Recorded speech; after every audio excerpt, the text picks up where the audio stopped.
විශ්වයේ ධෝංකාරය ශූන්‍ය සිට මොක දක්වා. හිතන්න කිසිම දෙයක් නැති තැනක් ගැන.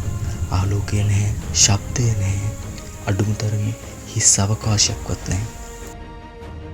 කාලය පවා ගෙවෙන්නේ නැති ඒ මහා ශූන්‍යතාවය තුළේ මීට අවුරුදු බිලියන 13.8කට කලින් එක මොහොතකදී අබයටයකටත් වඩා දහස් වාරයක් කුඩා ලක්ෂයක් ඇතුලේ මහා පිපුරුමක් සිද්ධ වෙනවා. ඒක නිකම්ම පිපුරුමක් නෙවෙයි. ක්වොන්ටම් භෞතික විද්‍යාවට අනුව ඒ පුංචි ලක්ෂය ඇතුලේ ඇති වුණු පුංචි සැලීමක් තමයි මුළු විශ්වයම වෙලා එළියට ආවේ. අයින්ස්ටයින් කිව්වා වගේ අන්නේ මොහොතේදී ඉඳන් තමයි කාලය කියන රෙද්ද එලෙන්න ගත්තේ. ඒ මහා ශක්ති කන්දරාව පදාර්ථයක් බවට හැරුණා. තත්පර කිහිපයක් ඇතුළත හයිඩ්‍රජන් සහ හීලියම් පරමාණු විශ්වය පුරා විසිරී ගියා.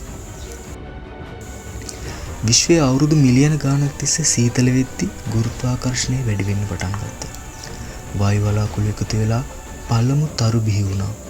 මේ තරු කියන්නේ ඇත්තටම මූලද්‍රව්‍ය හදන කර්මාන්තශාලාව. තරු ඇතුලේ සිද්ධ වුණ ඒ මහා න්‍යෂ්ටික ගින්නෙන් තමයි ඔක්සිජන්, කාබන් සහ යකඩ හැදුනේ. අපේ ඇඟ ඇතුලේ තියෙන ලේවල රතු පාටට හේතු වෙන යකඩ පවා හැදුනේ ඒ තරු ඇතුලේ. ඒ නිසායි අපි හැමෝම ඇත්තටම තරු දූවිලි. අවුරුදු මිලියන 4.5කට කලින් අලුත උපන් සූර්යයා වටා කැරකුණු දූවිලි එකතු වෙලා අපේ පෘථිවිය හැදුණා. ඒ කාලේ පෘථිවිය හරියට අපායක් වගේ. හැමතැනම ලාවා ගංගා. ඔය අතරේ තේයා කියන අගහරු තරම් ලොකු ග්‍රාහකයක පෘථිවිය තරුණ විදිහට ලැබුණා. ඒ මහා විනාශයෙන් විසුණු කෑලි එකතු වෙලා තමයි අද අපි දකින ලස්සන හද හැදුනේ. දැන් අපි පෘථිවිය ඇතුළට ගිහින් බලමු. පෘථිවිය හැදෙනකොට පරම දේවල් මැදට කිදා බැස්සා. පෘථිවිය මැද්දේ තියෙන ඒ ද්‍රව යකඩ හරේ කැරකෙනකොට මහා චුම්බක බලයක් හැදෙනවා. ඒක හරියට නොපෙනෙන කණ්ණාඩියක් වගේ.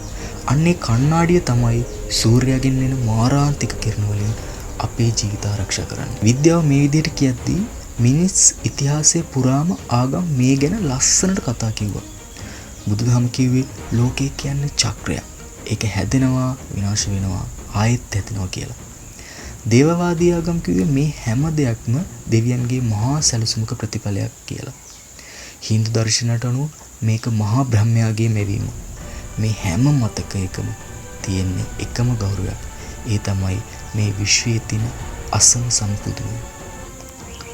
අදින් අවුරුදු බිලියන 3.7කට කලින් සාගරය ඇතුළේ පළමු පණ තියෙන සෛලය බිහි වුණා. එතෙන් සිට පරිණාමය වෙලා අද ඔබ මේ ඉන්න විශ්වයේ ඒ මහා රහස තේරුම් ගන්නයි. අවසාන වශයෙන් මතක තබා ගන්න. ඔබ කියන්නේ විශ්වයේ ඉන්න පුංචි කෙනෙක් නෙවෙයි. ඔබ කියන්නේ විශ්වය තමන්ම අත්හදා බලන සහ තේරුම් ගන්න එක් සජීවී අවස්ථාවකටයි. ස්තුතියි.